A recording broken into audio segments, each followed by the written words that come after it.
Here's Dakota Livesay with another story from the archives of Chronicle of the Old West.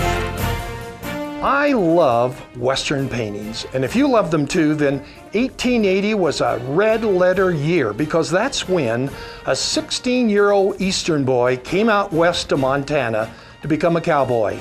But he became much more than just a cowboy. Will Rogers wrote of the subject of today's story.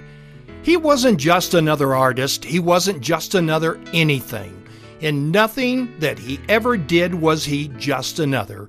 He was a great philosopher, he was a great humorist, he had a great underlying spiritual feeling with a great sympathy and understanding for the man of the world, be he Indian or white. He didn't think a paved street made a better town. He not only left us great living pictures of what our West was, but he left us an example of how to live in friendship with all mankind. Quite a description, right? The man Will Rogers was talking about was artist Charles M. Russell. Born to a wealthy family in St. Louis, Missouri, Charles was a headstrong boy with little concern for academics. At the age of 16, Charlie Russell ran away to Montana. Over the next 11 years, he was a cowboy who happened to be an artist. He would sell his paintings to bar owners for beer money. Charlie would take a hunk of clay, holding it under the table out of his and everyone's sight, mold it into a clay figure, and then he would sell it.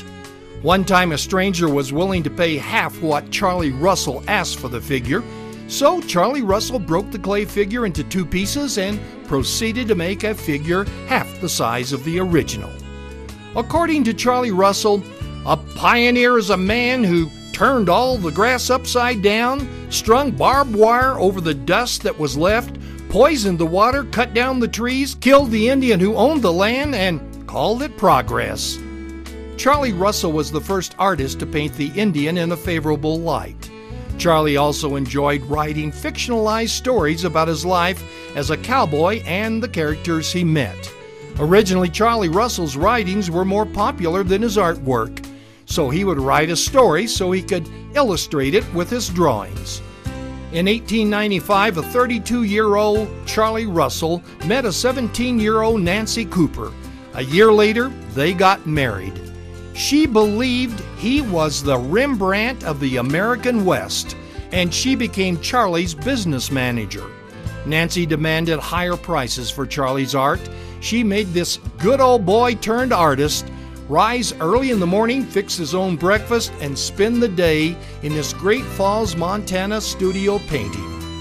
Although his wife Nancy instilled discipline and a sense of value of his works into Charlie's life, she didn't try to destroy his cowboy spirit. When in 1911 he had his first art exhibit in New York, Charlie Russell wore boots and a cowboy hat. He never put on a false front. I'm Dakota Livesay.